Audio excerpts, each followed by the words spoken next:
ആദ്യം പണിമുടക്കിന്റെ തന്നെ വാർത്തയിലേക്കാണ്. INTUC യൂണിയനുകളുടെ കൂട്ടായ്മയായ ട്രാൻസ്പോർട്ട് ഡെമോക്രാറ്റിക് ഫെഡറേഷൻ TDF പ്രഖ്യാപിച്ചിട്ടുള്ള പണിമുടക്ക് അർദ്ധരാത്രി തുടങ്ങി. KSRTC CMD പ്രഖ്യാപിച്ച ഡയസ്നോൺ അവഗണിച്ചാണ് പണിമുടക്ക്. ശമ്പളവും പെൻഷനും കൃത്യമായി വിതരണം ചെയ്യുക, 31% DA കുടിശ്ശിക അനുവദിക്കുക, ദേശസാൽകൃത റൂട്ടുകളുടെ സ്വകാര്യവൽക്കരണം അവസാനിപ്പിക്കുക, ശമ്പള പരിഷ്കരണ കരാറിന്റെ ഉത്തരവിറക്കുക തുടങ്ങിയ ആവശ്യങ്ങൾ ഉന്നയിച്ചാണ് സമരം. ഡാൻ കുര്യൻ വിവരങ്ങളുമായി. ഡാൻ, പ്രതിപക്ഷ സംഘടനകളാണ് പണിമുടക്കുന്നത്.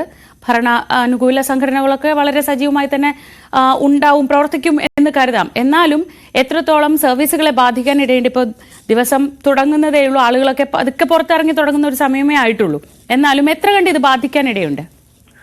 മാനേജ്മെന്റിന്റെ എല്ലാ നിർദ്ദേശങ്ങളെയും അവഗണിച്ചുകൊണ്ടാണ്, ഡയസ്നോൺ ബാധകമായിരിക്കുമെന്ന CMDയുടെ ഉത്തരവിനെ വരെ അവഗണിച്ചുകൊണ്ടാണ് TDFന്റെ സമരം പണിമുടക്ക് ഇന്നലെ അർദ്ധരാത്രി മുതൽ ആരംഭിച്ചിരിക്കുന്നത്. നേരത്തെ സൂചിപ്പിച്ച പോലെ വിവിധ ആവശ്യങ്ങൾ ഉന്നയിച്ചുകൊണ്ടാണ് ഈ സമരം പുരോഗമിക്കുന്നത്.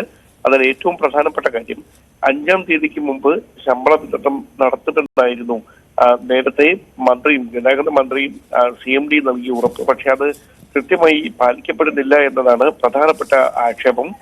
15-ാം തീയതിക്ക് ശേഷമാണ് പല മാസങ്ങളിലും ശമ്പളം പൂർണ്ണമായി ലഭിക്കുന്നത്. ഇത് അംഗീകരിക്കാനാവില്ല.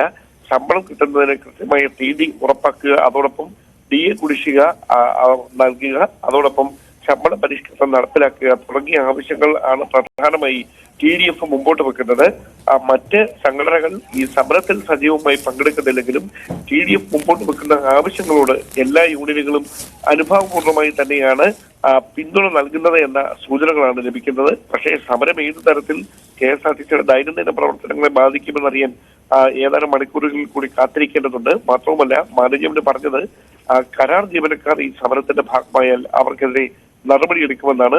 എന്തായാലും അതടക്കമുള്ള വലിയ കർശനമായ നിബന്ധനകളെ അവഗണിച്ചുകൊണ്ടാണ് TDF സമരം ഇന്നലെ അർദ്ധരാത്രി മുതൽ പുരോഗമിച്ചുകൊണ്ടിരിക്കുന്നത്. ഡാൻ കുര്യനാണ് വിവരങ്ങൾ നൽകിയത്. 12 ആവശ്യങ്ങൾ ഉന്നയിച്ച് KSRTCയിലെ പ്രതിപക്ഷ സംഘടനകളുടെ സംയുക്ത സമിതിയായ TDF ആഹ്വാനം ചെയ്ത സമരം ഇന്നലെ അർദ്ധരാത്രി മുതൽ ആരംഭിച്ചിരിക്കുന്നു. ഏത് തരത്തിൽ ഇത് ജനജീവിതത്തെ ബാധിക്കുമെന്നറിയാൻ അല്പം കൂടി സമയം കഴിയണം.